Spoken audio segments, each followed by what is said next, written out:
I'm in this interview process and he goes, where do you want to be 5 to 10 years? I go, 5 years. I want to be running a sales team.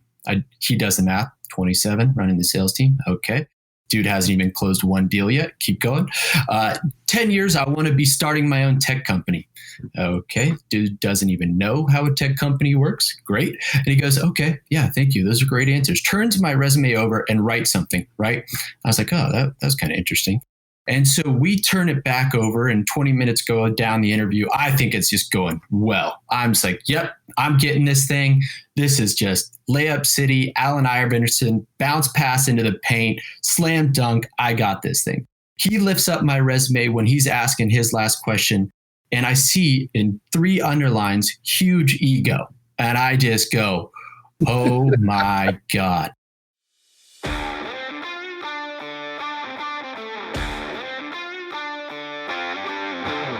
Welcome to the Two Sales Guys podcast with your hosts, Sean Whitley and Matthew Sopiers. What's commonly talked about are the tactics and methodologies for sales professionals. What is less commonly talked about is the stress and anxiety that comes with being a seller. Each day, sales reps are asked to take rejection after rejection, operate in a world of uncertainty and high pressure, and either fail to hit their number or get a higher quota the next year. We'll talk about how to cope with these pressures and what a winning sales mindset really looks like. Sales is often called a performance business, and we'll explore how stress can drive bad selling behaviors, and alternatively, we'll look to experts on how you can manage your mind and wellness first so that you're putting your best foot forward every day at work. We'll talk to professionals in the industry who share the same experiences and what organizations can do to create a healthy, winning sales culture.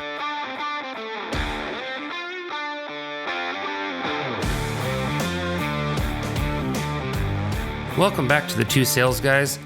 Today we have a longtime friend of ours, Evan Waddell, joining the show. Evan actually started out with Matt and I 8 years ago as an SDR at Telesign and quickly moved up the rankings into mid-market and ultimately into strategic sales. And he's been through 2 separate acquisitions and currently serves as the regional sales manager for Splunk. And we thought it would be really interesting to have him on the show today to talk a little bit about the stress and pressures of going through multiple acquisitions. Evan, thanks for joining us, man. Welcome. Thanks for having me, guys. I am glad that someone finally put a podcast like this together. It's something that I've been looking for a while. So it's, I know I'll be listening, probably not to my own episode here, but I'm sure I'll be listening to the other one. So glad to be here. Yeah, thanks, Evan. And man, I can't tell you how excited I am to chat. I mean, we've known each other for a long time, and Sean flew out here to Puerto Rico, and we've been hanging out and just exchanging war stories from the good old Telesign days. And we certainly have so many of those together. I think what's been really neat is watching you as you've continued to build upon your career as you left Telesign, and I think you've done some really, really great stuff. And so, I think your perspective on this is a really interesting one, just because you've shifted from being at a startup to working for a big enterprise. And so we thought as good a place as ever to start would just be what's the experience been like? Because I think there's a lot of SDRs out there that start out and they have dreams of, moving up and becoming an enterprise seller and being in a position that you're in. And so I think it'd be great just to hear, how's the experience been in terms of moving up the ranks and finding yourself in the position that you're in today? I think, Matt, Sean, thanks for having me, guys. I think it's been somewhat of a journey. I think a lot of people will say that, right? I can't imagine being an SDR again. But when I look back at my time at SDR, working with you two guys and everyone else, I actually loved it. And I know a lot of people will say, oh, it's just a grind. But I've told you two in the past, and I tell other people that if you really do want to get into field sales, I think you have to start an SDR. It's a good entry-level way to figure out how a salesperson operates, successful salespeople operate on a day-to-day basis. And I'll take it a step further even that, I know that we're focused more so on the managing of stress that comes with being a salesperson. When you're an SDR, that's your first flavor. That's your first test. That's your first exposure to what it is like to be a salesperson and the stress that comes with having a number, right? But the good thing about being an SDR is they break it down into the first and probably most important piece of being a successful field sales rep, and that's building pipeline. And so when they throw you a number as an SDR, you're freaking out as a 22, 23, 24-year-old kid and saying, how the hell am I going to hit this thing? What am I going to do? But it's a very guided process. And you could see that if you follow the work and if you follow the guidelines, there's a path to success, right?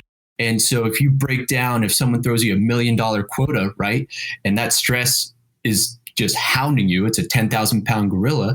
If you break it down and say, okay, that's 30 calls a month, that's 500K in pipeline generated a month, I can do this, right? And then so you start that building blocks, and then also you start the compartmentalization that comes with being a sales guy and being able to box up stress and put it over in a closet here, and box up that stress and put it over in a closet here. And you could show up every day and it just not hit the panic button. The other thing is, I think being an SDR, I think honestly, every engineer, every product guy, every finance person, you should be an SDR for a day. If you're starting a startup or if you're starting a tech company, go and hammer the phones for 24 hours or LinkedIn InMail or cold email. See what it's like to try and develop a completely cold relationship, which is one of the most awkward things in all of human interaction. You know, I think Tinder is more of a warm introduction because there's at least pictures and a bio. When you actually are an SDR and you find someone on LinkedIn and you say, hey, I've been stalking you for 48 hours to 72 hours because I typed in a magic keyword on LinkedIn and you're my guy.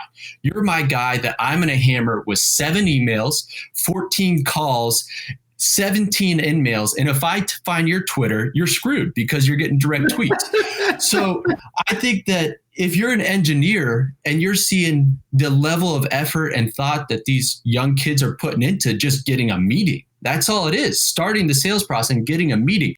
There is no guarantee that they're going to buy. I think engineers, product people, finance people, HR people, I think that they would have so much more respect for what it is to be a salesperson. I think a lot of people, when you walk into a tech company, be like, all right, so here's engineering, here's HR, very quiet, respected, here's finance. Oh, and those loudmouth idiots over there that won't shut up and that we had to put soundproof walls around, those are the sales team, right? And I think that it would generate a mutual respect that if you put an engineer in, which, you know, engineers, as everyone knows, love human interaction and love any sort of personal connection that is not, you know, a friend or anything like that. Heavy sarcasm there.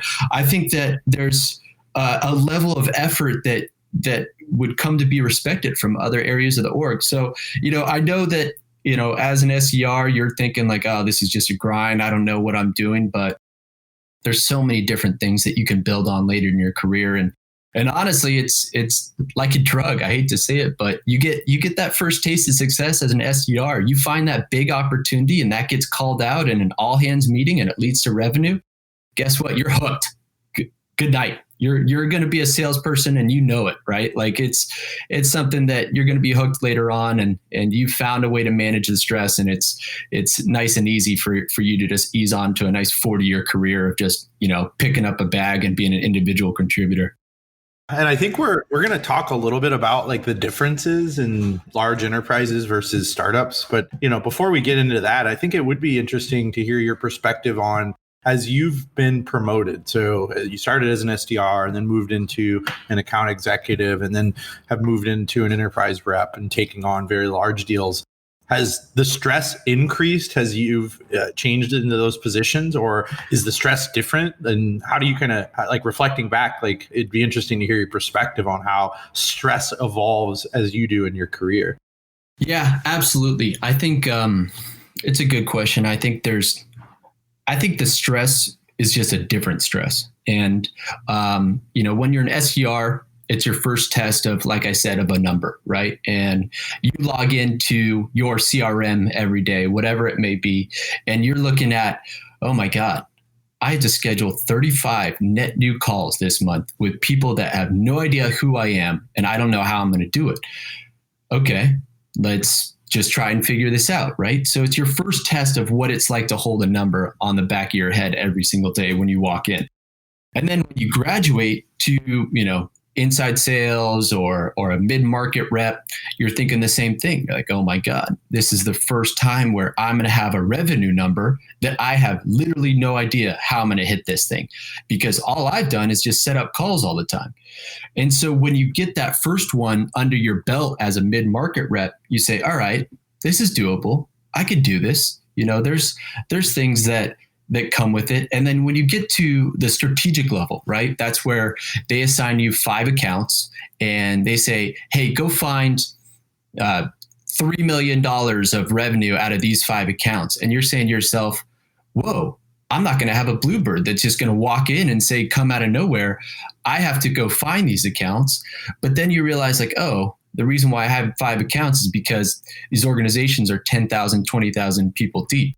So the stress that you take on at every single level is just different, and it comes more manageable because I think you get more coping mechanisms.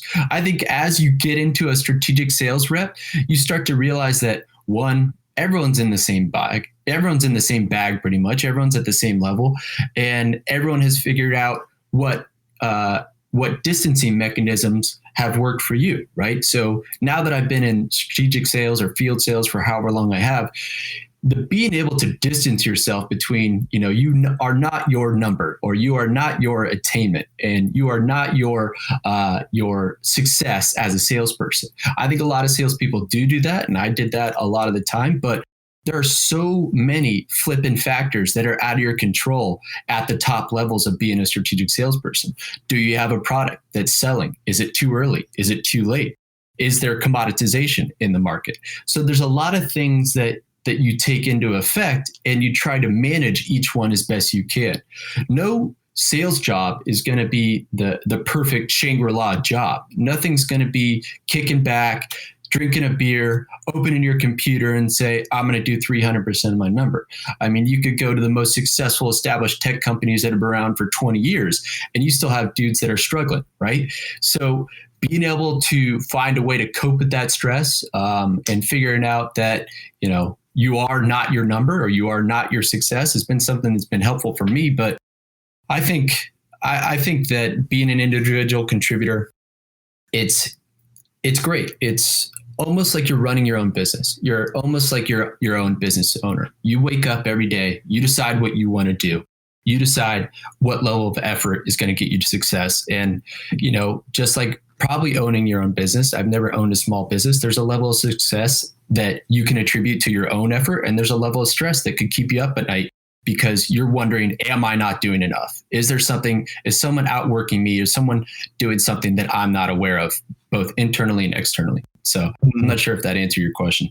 Yeah. And Sean, if you don't mind, I want to dig in just like on one question I have there. The first thing I would say is I've always told people, like, when you're in enterprise sales, you feel like you're doing a good job, like maybe 3 or 4 times a year, because that's about the number of deals that you bring in. And then the other 361 days of the year, you're chasing those 4 days where you feel like you're successful. And I think not agree more. One of the things that you mentioned was not taking that personally. Like, it's super hard, right? Like for anyone to fail 361 days a year and succeed 4 days a year, that takes some level of confidence and some level of the ability that you mentioned to like separate yourself from the outcome that happens. You mentioned that was important. Like, how did you do that? Because I remember like when we were working together, dude, like you did take things pretty personally. I think we all do. I still do to this day. Like when deals don't go that your way, you feel like less adequate. You feel like you didn't do a good job. You take the rejection personally. You worry about judgment internally, all that good shit. But like, what have you done in your career to like change that perspective and distance yourself from the outcomes that happens in sales?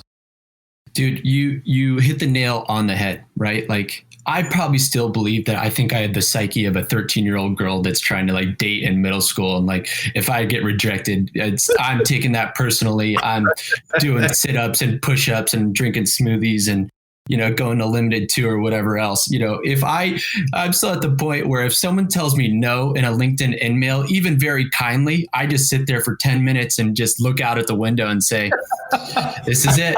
This is it. I'm going to go find a long walk off a short pier because this is it. What have I done? But I think what you said is like I said, it's the compartmentalization.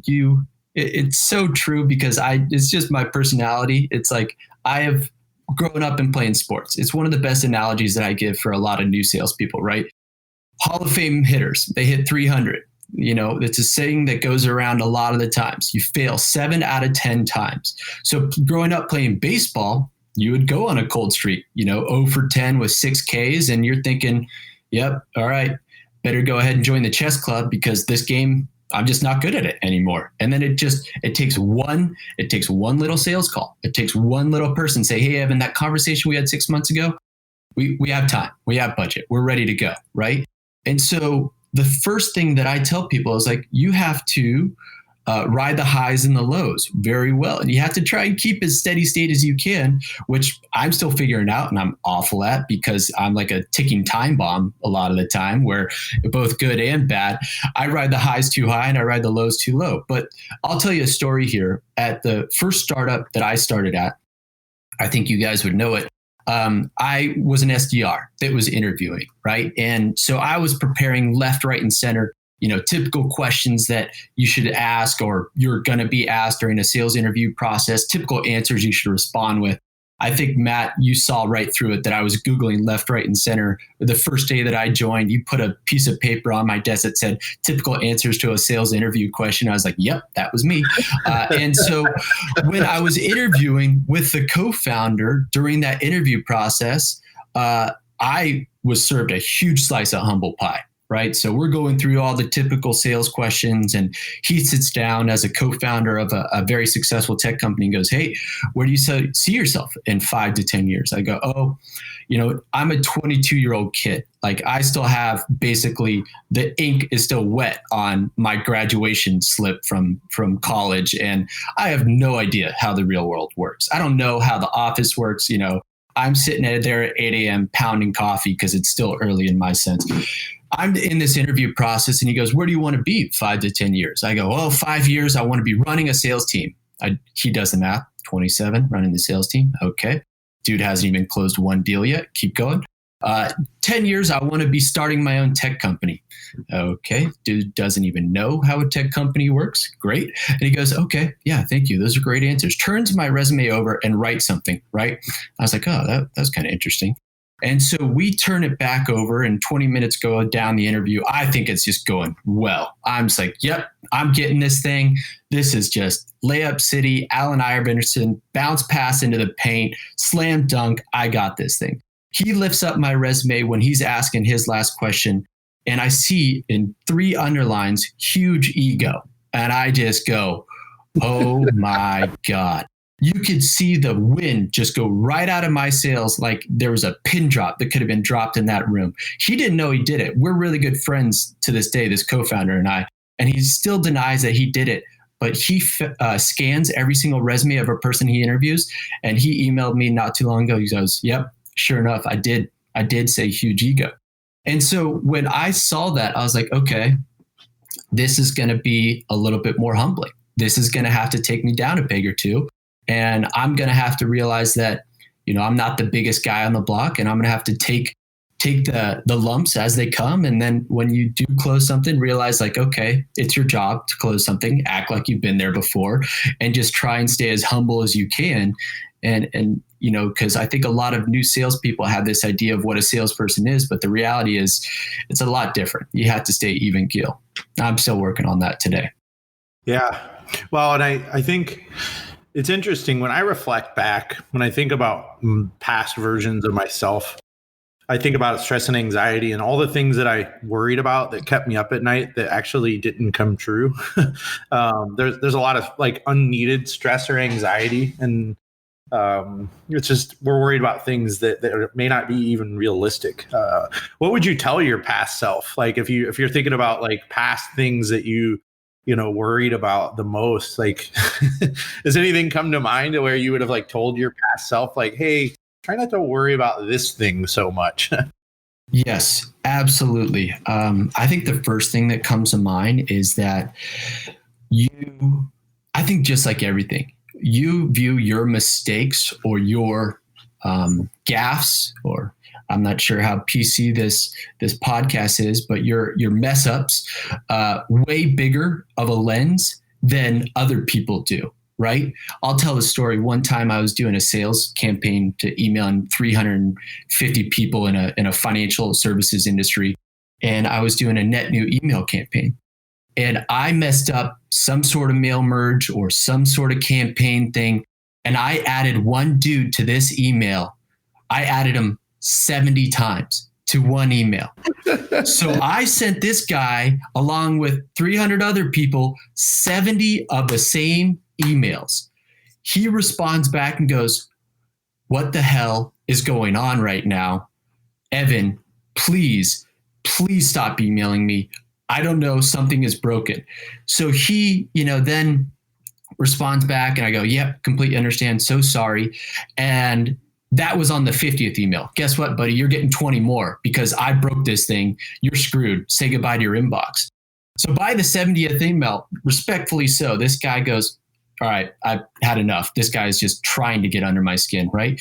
He replies back and says, "Please stop emailing me or I'm going to email your CEO and I'm going to copy everyone." Sure enough, that was only on the 60th email. Fast forward to the 70th email. He responds back, "Dear Steve," who was our CEO at the time, "Dear certain person who was our VP of sales at the time, dear CFO." So he emailed the CEO, the CFO, and the VP of sales of our company and said, "Please see below for a spam email I received from a certain Evan Waddell after I specifically told him not to.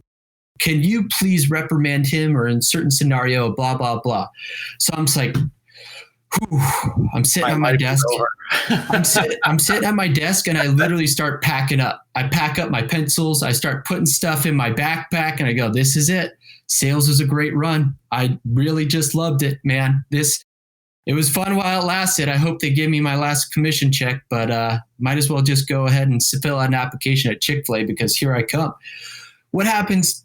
20 minutes later, the VP of sales walks over with the CEO, very nice guys, and they say, "Hey, Evan, so this guy knows who we are now, huh?" I go, yeah, sorry about that." He goes, "Yeah, don't worry, it happens." I go, "What?" For 6 hours, I was sweating bullets. I was absolutely had to probably change shirts. And I was thinking to myself, this is it. This is the worst. This is the worst right here. And so what I've come to tell myself is that you amplify your mistakes in sales just like an athlete does, way more than I think a lot of other people view those mistakes. Yeah, there's going to be times where, you didn't ask a perfect question. You didn't qualify a deal. You lost something. Guess what? It comes with the territory. A great quote someone gave me is like, if it was easy, if sales was easy, everyone would be doing it. Right. And it's not easy and you're going to make mistakes. You're going to make a lot of public facing mistakes because you are the public facing line of that company to end users and customers and prospects. And guess what? You're gonna mess up and you're gonna think it's the end of the world and it's World War III. But the reality is it barely even registers. A lot of people say, "Hey, it comes with the territory." These people are trying to figure it out. So I would just tell myself like, "Hey man, don't beat yourself up about mistakes. It's going to happen. You're going to win some, you're going to lose some. Just try and show up the next day,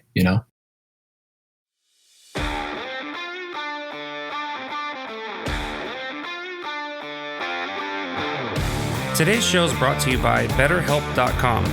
Tap into the world's largest network of licensed, accredited, and experienced counselors who can help you with a wide range of issues. With their counselors, you can get the same professionalism and quality that you would expect from an in-office counselor, but with the ability to communicate when and how you want. I personally use the service and highly recommend it, so if you'd like to check it out, go ahead and head on over to the2salesguys.com/BetterHelp.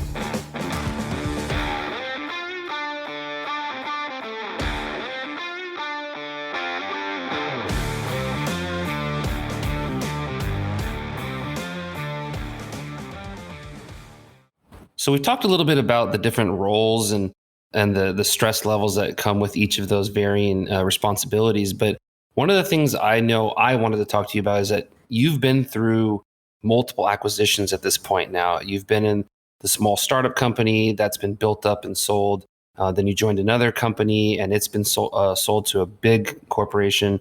Tell us a little bit about what it's like, first of all, going through acquisitions. And then we'll kind of have some questions about those different, experiences in general. Yeah, it's a good question. I think, as a sales guy, when you get acquired, there's a whole nother level of stress that I don't think a lot of other orgs feel in the company when you do get acquired. And, just kind of expanding on that a little bit.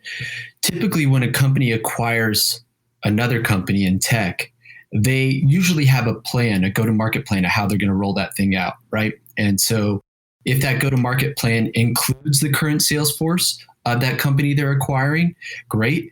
If it doesn't, then it can be very stressful as a sales guy.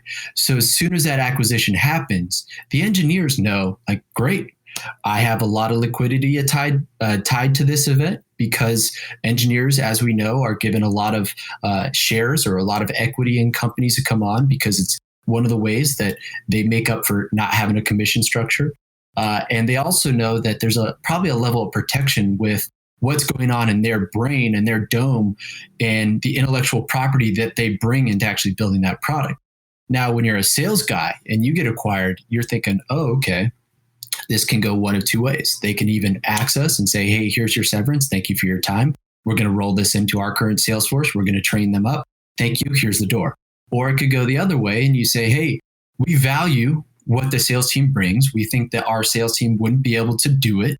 And we think that you guys are valuable enough to bring on. And so if you get through that first hurdle of stress of an acquisition, that is also very exciting, because salespeople usually have equity as well. And you start running the numbers on a calculator and you say, oh, great, I can buy a Prius. I'm pumped. And so as you think about, as you go through that equity event and you've made it through and you've passed that first hurdle, like, okay, I still have my job. There's other factors that just factor into the stress. How's my comp plan going to change? Because they usually do. The acquiring company usually has a more rigorous comp plan that's vetted out. And so when you do make it through that hurdle and you say, okay, great, I still have a job. Is my comp plan going to change? I'm going to have to learn entire new systems. My territory is going to change. There's all these stresses that come with being a part of a new, larger company. And usually this larger company is not as easy as getting your CTO on the phone and having you talk to whatever accounts you want. It's something that you have to be able to adapt into all these new pressures and figure out if you're just a number on the page or if they truly value what you're doing. And, I think just the acquisition in general, when you go through it, as a salesperson, a lot of time you're left on an island, right? You're up to fend for your own self. And sometimes you're the first to know about information, and sometimes you're last to know about information. And for me, you as a sales guy, I think that there are signs when an acquisition is about to come through. From what I've seen is that sales managers start harping on, hey, what's in the pipeline? Sales managers start asking about, hey, have we heard about this company being in any of our deals, which can sometimes be an acquisition company. Sales managers start asking about, hey, what are we missing in our product portfolio? Because that's something that maybe the board is asking them about what is a perfect fit for us getting acquired. But then typically when the announcement comes through, it's usually 9 times out of 10, it's a random email that you open up right when your head's about to hit the pillow and you're about to be the most relaxed possible. And you receive this email from usually the CEO saying, great news. We are excited to inform you that so-and-so company has entered into an acquisition with so-and-so company, and it is intended to close at this date. And immediately, as a sales guy, I think we overthink things. I know I do. I overthink every single sentence in every single email. So I read that email about 45 different times and I thinking, okay, what does this word mean? And you show it to your wife and your girlfriend and they say, Evan, that word is the. That word is the. It's a pronoun. It's he or her. It has no meaning at all. And you start to think about, what's my future look like, right? You can't help but think about all these things because that's what you do in sales. You anticipate objections and you anticipate future events. That's what successful people do, so you can stay one step ahead. And so when this acquisition news come through, you can sometimes feel a little bit rudderless because you're like, what the hell? What's my future look like? So for me, whenever I've gotten acquisition news, I try to at least take it in and say, hey, this is good. This is what we've been working towards. This is meaning of a successful company. This means that what we are doing, someone values. And then you try to unpack it as information comes, because I jump to conclusions all the time. So it's something that I try to avoid doing. We went through in the acquisition process together. One is, and we talked about it a little bit, but like executives think they're being very sneaky when acquisitions are happening. They usually have like code names and different things. And usually it's pretty obvious that there's some sort of strategic event happening, which creates a little bit of undue anxiety for everyone because they don't know what's happening. I think the other thing that we went through that was particularly stressful in one of our acquisition events was the CFIUS review, which lasted like 6 months, I think, or something, where we were like in limbo mode, where we didn't know if it was actually going to go through or if we'd have to like go back to like the regular state of the company. I just remember that being an extremely intense and anxious period of time for the company that we were all a part of. I don't know, like, you guys have any like stories or thoughts or feelings from those moments? Spot on. You're exactly right. Like, you're sitting in the sales bullpen or wherever you're at, right? And salespeople, it's our job to pick up on cues that other people don't notice, right? Engineers, they're burying their heads. They have their headphones on. There could be an atomic bomb that goes off next to an engineer that's deep in code and they'd have no idea. Salespeople, I have the attention span of a goldfish. And so I'm always looking around and looking for cues that I'm not picking up on. And so when you're there sitting in a sales meeting or in a conference room and you get a tap on from HR or a finance person saying, hey, we need the room for the next 8 hours. And you're just like, eight hours? No, I have this booked for another 30 minutes. I got a sales call. Like, please exit the room as soon as possible and just go over and sit in your desk and don't ask any questions. Like, okay, all right. So just going to go ahead and close my laptop here. And then all these suits get off the elevator and walk in. You're saying, I haven't seen a suit worn in here ever. So those are either one of three people. They're either iBankers, they're either real estate people trying to sell us additional real estate, or they're lawyers. So it's probably a combination of all three. And so when you see these dudes in suits sitting in conference rooms for 17 hours straight, you're saying, all right, something's going on. And then you follow that up when you get an email and you just had a call and you say, hey, boss man, had a 20-second call with this engineering lead. He's perfect. He's going to be a good developing lead. He wants to get on a call in a couple of weeks when he's finished his projects and he wants to settle down. Evan, go ahead and pipe that deal. What? Pipe that deal? What do you mean? Dude, I don't even know this guy's last name. What do you mean pipe that deal? I mean, I have no idea budget, authority, need, timeline, volume, whatever. Yeah, not only go ahead and pipe that deal, go ahead and throw that in there for $500K or $600K ACV, and we'll just make sure we track it accordingly, okay? Okay, so you magically log into a Salesforce, and this happens at every company, and no one is free from this. You log into Salesforce, and magically your pipeline has just been magically fixed by a Salesforce wizard that has no name, fixed by Salesforce admin, and you're starting to see like, okay, something's going on here. And I will say that it happens everywhere, so I'm not saying anything. And Sean, feel free to delete it if that's gonna No, there's nothing stranger than like founders or executives from tech companies showing up in suits. It's like all of a sudden, like the guy that wears like jeans and a t-shirt every day, like shows up in the office in a suit. It's like, oh, it's a normal day at the office. Nothing to see here. Meanwhile, the whole fucking company knows exactly what's going on, man. Exactly. You honestly go around to your colleagues and be like, hey man, can we get $5? I think we got to get some flowers and a card. I think our founder just went to a funeral or something. I feel really bad for him, and we should just go and knock on his door and hopefully everything's okay, man. Lo and behold, this dude's just sitting in there playing that song, I'm in the money, I'm in the money. Just, you walk into their office and they have a smile the entire time. Like, all right, you didn't go to a funeral. What's going on? Yeah, I think we all know what the outcome is going to be there. I think we were obviously very lucky to be a part of it, and I mean, it was a great event for everybody involved. But it's certainly a stressful moment. I think we're super interested because, like, when we did our acquisition, we did become a part of a large organization, but we still operated as a separate entity. And so I didn't really personally ever feel like post-acquisition a part of a larger organization. It still felt, for the most part, like the same startup that existed prior.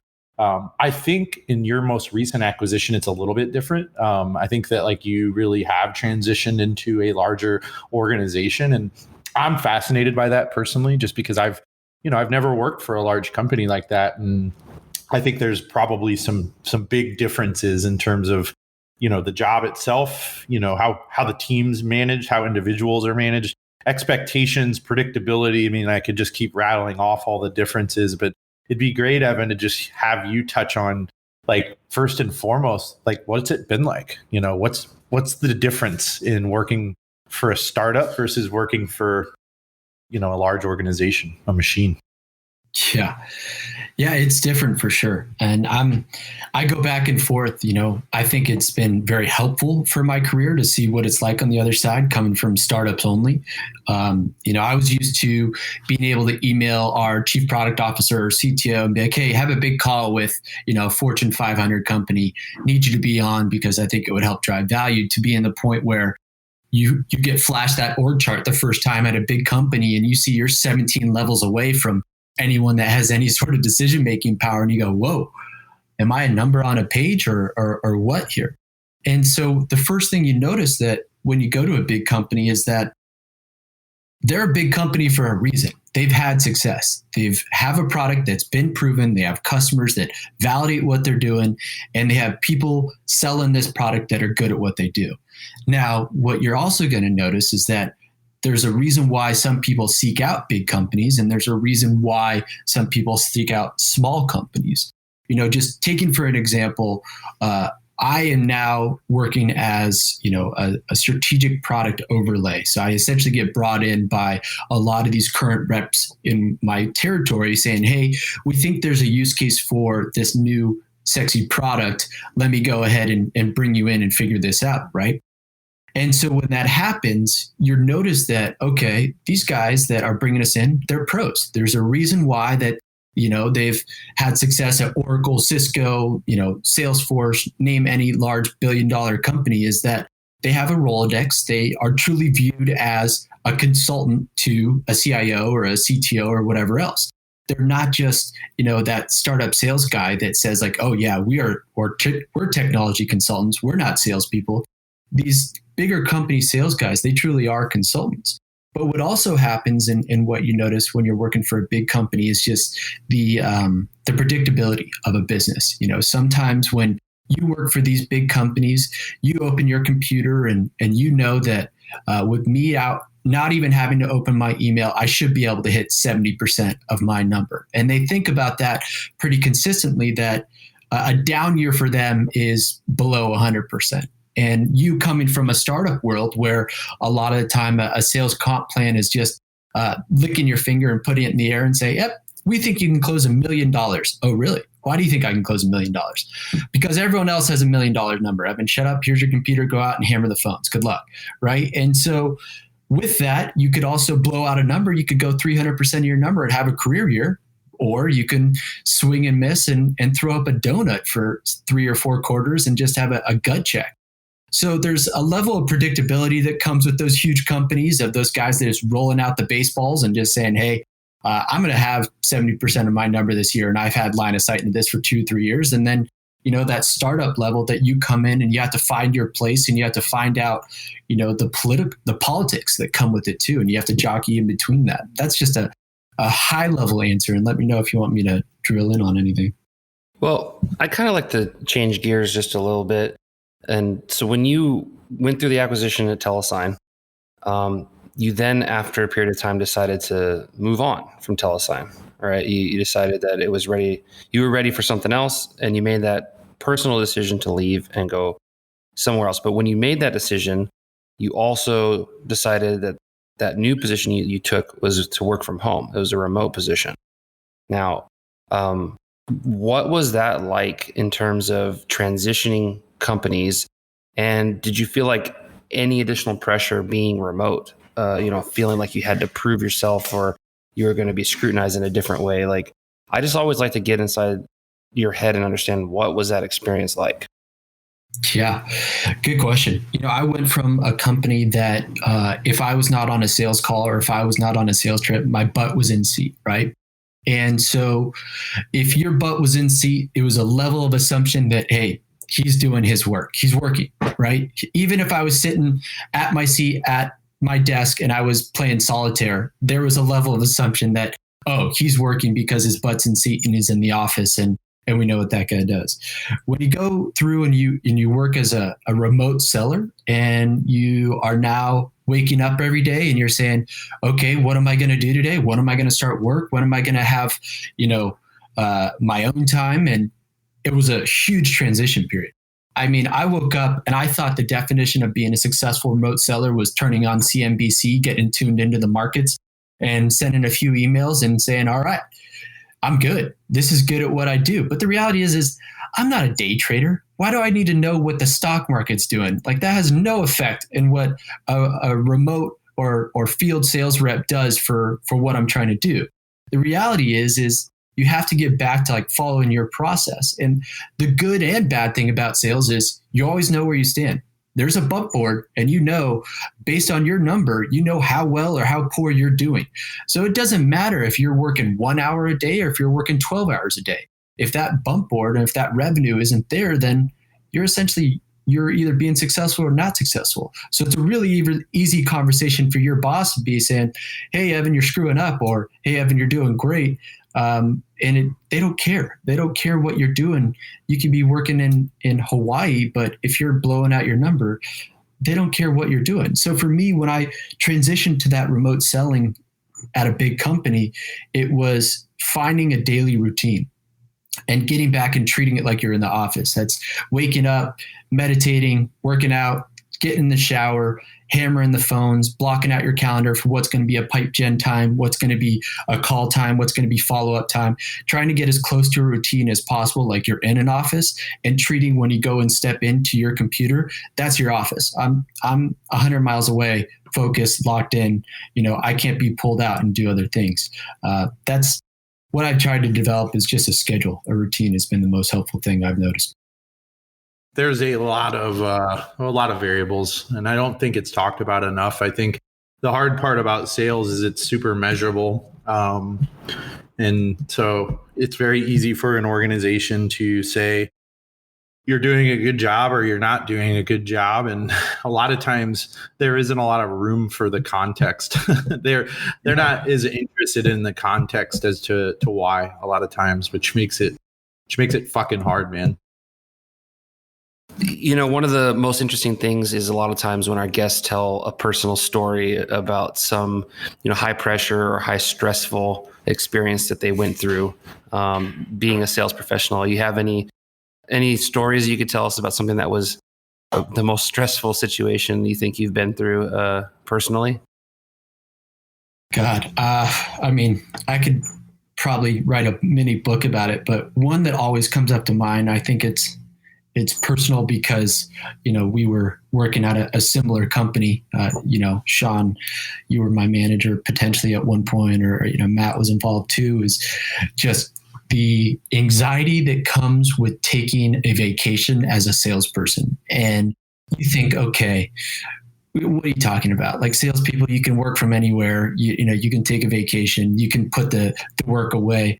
And the reality is, not only is there external competition, but there's internal competition that comes with it and stress. Case in point. So I finally have been doing well as a salesperson, made enough money to take my girlfriend to Hawaii and we take a week vacation. And I'm saying, okay, my manager has got things covered for me. My customer support team's got things covered for me. My inside salespeople, they have got me covered. I'm fine. I have set up everything. My Salesforce or my CRM is clean. I have done and checked off all the boxes. And come to find out, when I come back, there was a magical inbound sales lead to an account that I have been hitting and pursuing for months, if not years at this point. I have a treasure trove of emails of hitting these people. I magically get back and see that there's a massive opportunity in the pipeline, but guess what? It's no longer in my name. So I log in, I say, that's interesting. Pretty sure that account was in my territory and in my name as of 8 days ago before I went on vacation. What happened here? So I go and I start doing investigative work, right?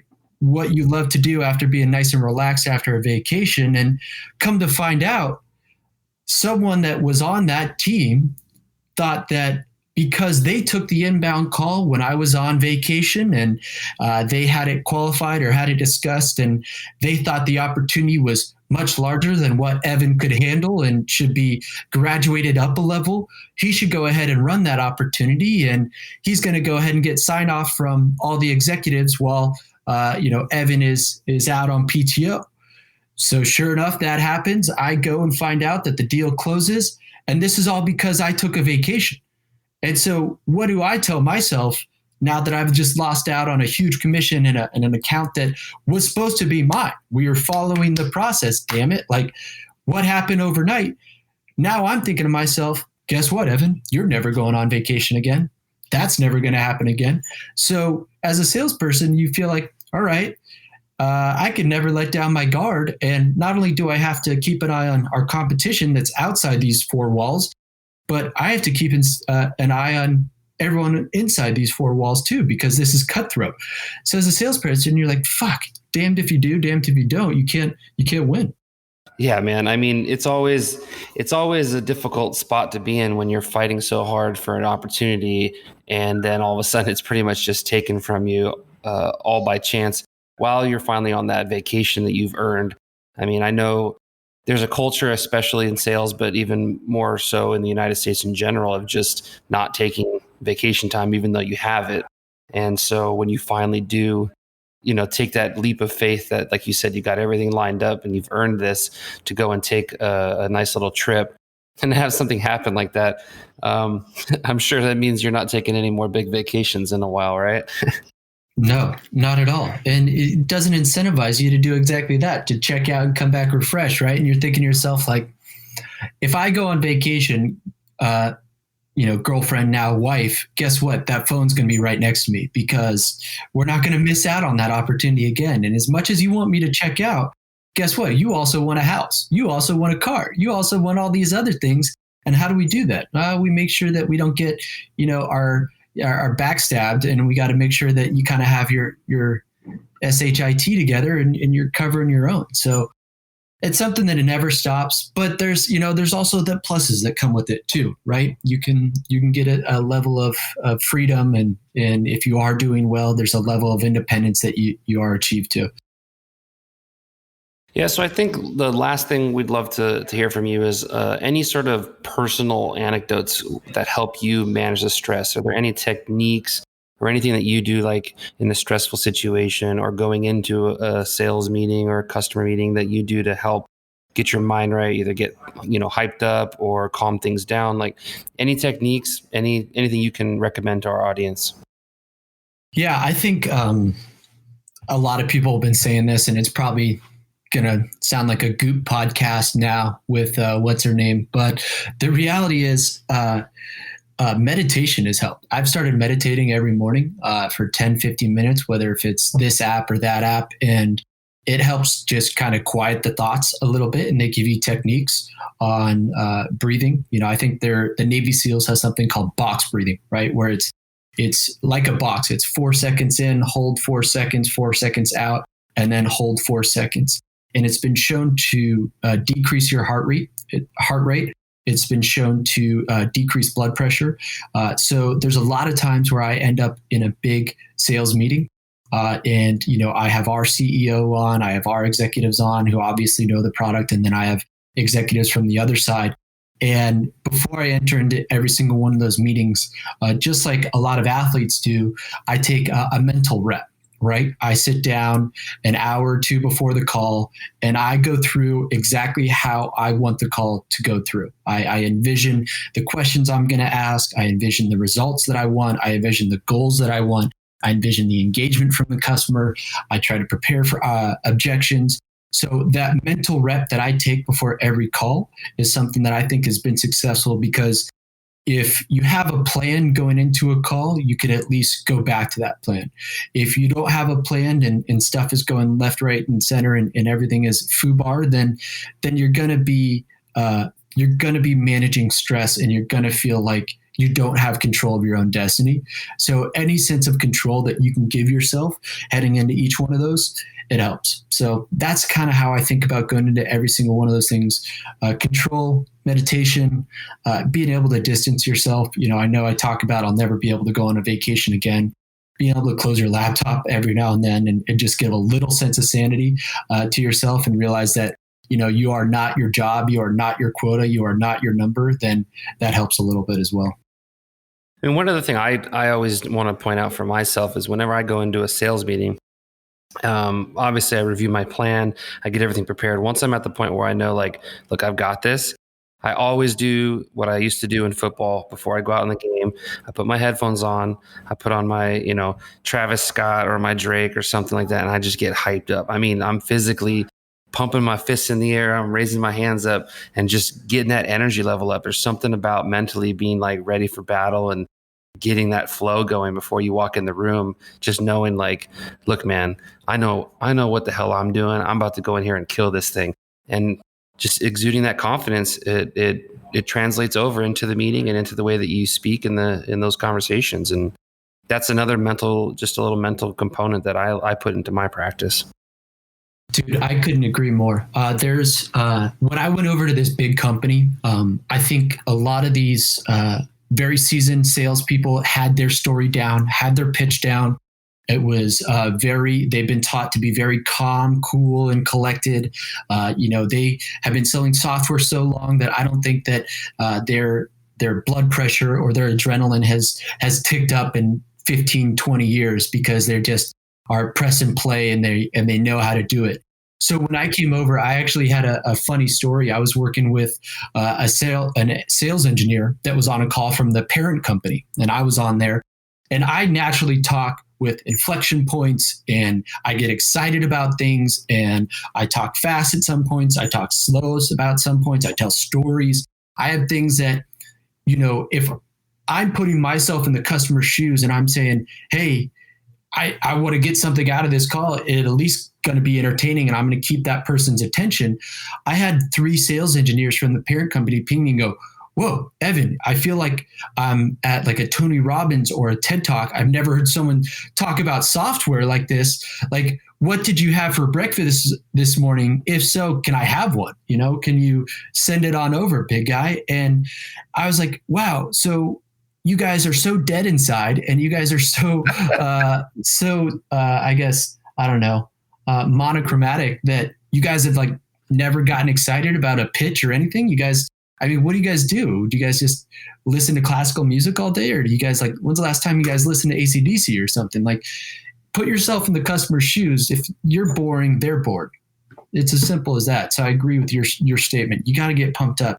If you don't get pumped up and you don't want to listen to yourself, guess what? They don't want to listen to you either. I love that, Evan. And I think that Sean and I could probably sit here and talk to you for hours and hours and hours. So we have to cut it, unfortunately, at some point. But I've certainly enjoyed the conversation. It's been great catching up and hearing how you've evolved in your career and the perspective that you've gained. as it relates to the sales profession. Thanks for having this conversation with us, Evan.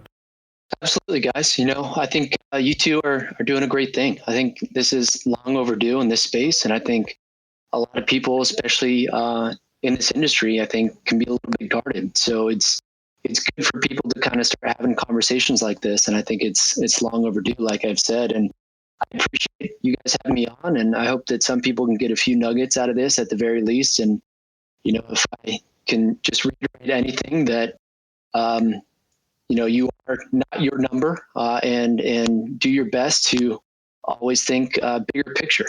I think that there's a lot of things out there that you'll be surprised at when you start looking into it. But if anyone wants to reach out, ask me any questions if I can help out with them. I think LinkedIn's the best way. My name's Evan, Evan, last name Waddell, Waddell. I think that's the easiest way because I think I've sent I would say Twitter, but I think I've sent 4 tweets and they're all complaining about customer service not getting back to me. So it's not even worthwhile. But thanks, guys. Appreciate your time. Yeah, thank you, man. Yep. Thanks, Evan.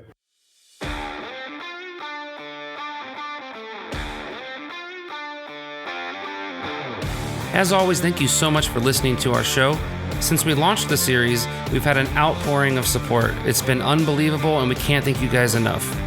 Coming up in 2 weeks, launching on December 30th, we have a new episode with Professor Kasia Jagodzinska. She served as the senior advisor to the United Nations on matters concerning multi-party negotiations, and we discussed with her on an episode, how does stress help or hurt the negotiations? And we look forward to that next episode, and as always, please check out our website, the2salesguys.com, and visit all of our social channels on Instagram, Facebook, and Twitter. Thank you so much.